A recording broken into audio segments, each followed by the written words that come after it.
Item 7, the Competition Amendment Bill, second reading. Minister for Trade and Industry, Trade.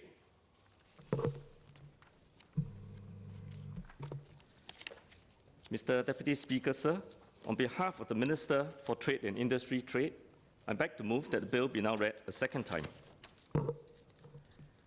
Competition is a key principle of Singapore's economic strategy.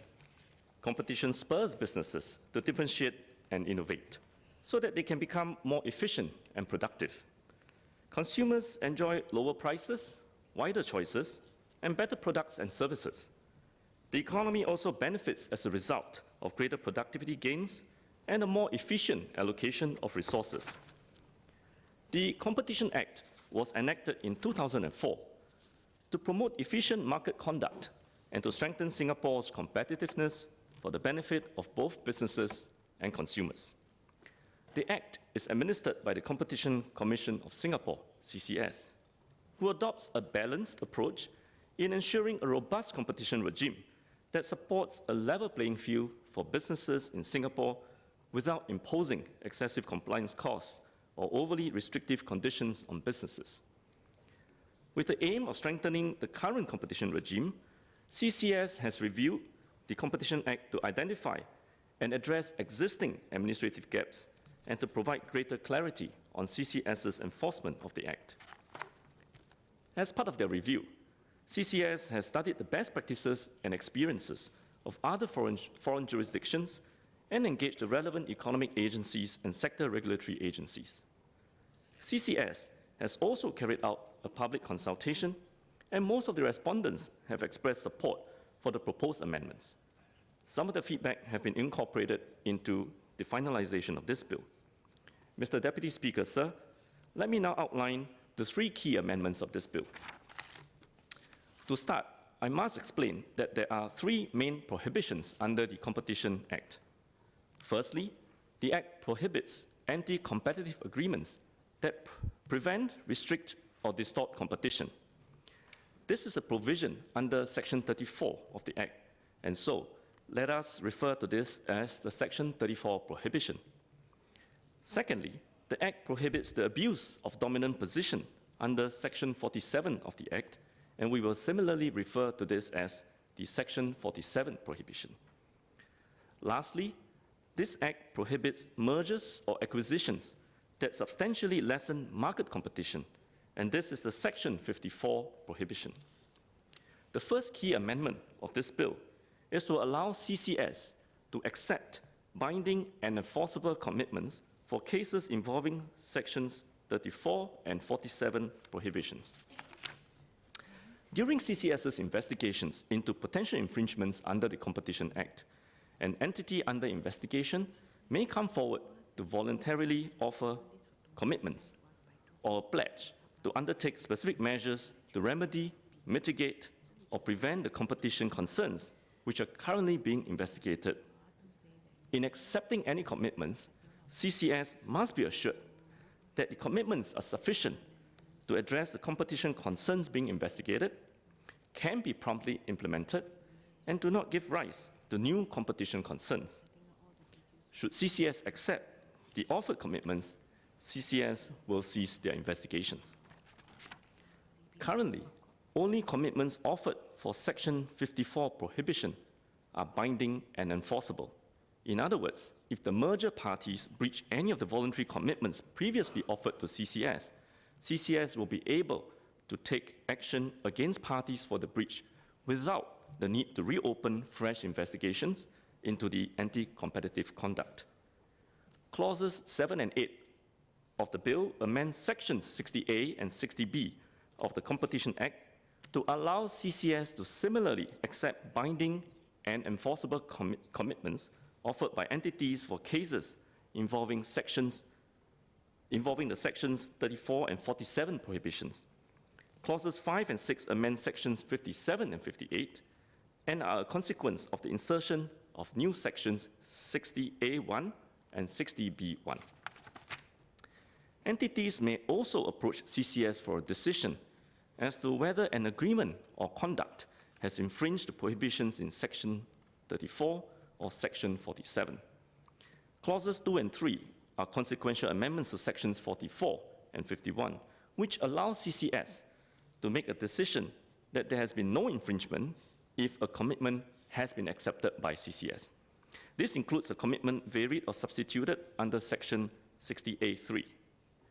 Now, these amendments will align CCS's approach to commitments for all of the three main prohibitions under the Act, and also bring CCS's practices in line with other foreign jurisdictions, such as the United States and the European Union. Mr. Deputy Speaker, sir, let me now move on to the second key amendment. CCS's current enforcement powers include the authority to require the production of specific documents or information, and the authority to enter and search any premise. This is provided for under sections 63 to 65 of the Competition Act.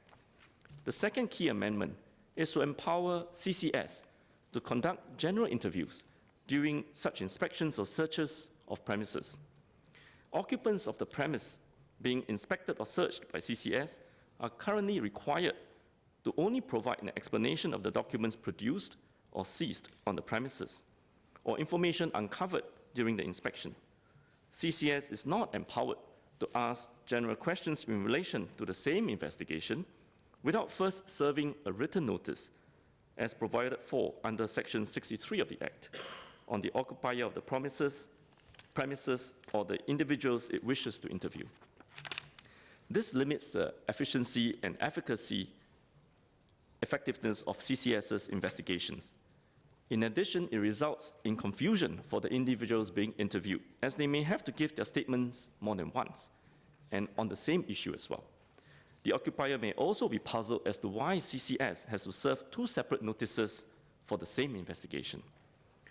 Clause 9 amends Section 63 to empower CCS enforcement officers entering any premises for the purposes of an investigation to orally examine any individual on the premise. The amendment does not increase CCS's enforcement powers, but addresses an administrative gap in the investigation process. CCS's scope of questioning is still limited to the subject matter and the purpose of the investigation. The proposed amendment also brings CCS's practices in line with that of the European Union. In addition, clauses 10 to 11 make technical amendments to sections 64 and 65 to provide further clarity on CCS's investigation powers, such as the power to require the production of a document at such a time and place and in such form and manner as may be required. The final key amendment of this bill is to allow CCS to provide confidential advice on anticipated mergers as a statutory process. As earlier mentioned, Section 54 of the Competition Act prohibits mergers or acquisitions that substantially lessen market competition. However, not all mergers give rise to competition issues. Many mergers can preserve or even enhance the existing level of competition within the market. Singapore adopts a voluntary merger notification system, similar to Australia and the UK. This means that there is no obligation or mandatory requirement for entities considering mergers to notify their merger situations to CCS. Entities who are interested to enter into a merger but are concerned about whether the anticipated merger, if carried into effect, will infringe the Competition Act may file a notification for CCS's formal decision. Or in a situation where the information about the merger is not yet in the public domain, they can approach CCS for confidential advice. In the former instance, CCS will make their assessment and publicly release their decision on the anticipated merger. In the later case, CCS's advice will only be released to the requesting parties. Clause 4 introduces a new Section 55A to formalize CCS's provision of confidential advice on anticipated mergers.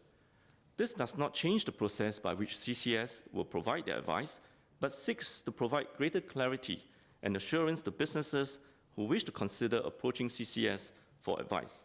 This approach is also consistent with practices in Australia and the United Kingdom, which operate voluntary notification regimes similar to Singapore. Mr. Deputy Speaker, sir, our approach to competition is a balanced one. The bill aims to enhance the efficiency and efficacy of the competition regime in Singapore and to ensure a level playing field for all businesses. Competition law is an important tool in ensuring that our markets work well, to encourage businesses to innovate and become more productive. This also brings about benefits for consumers as they gain faster access to a wider range of newer and better products and services. Mr. Speaker, sir, I beg to move.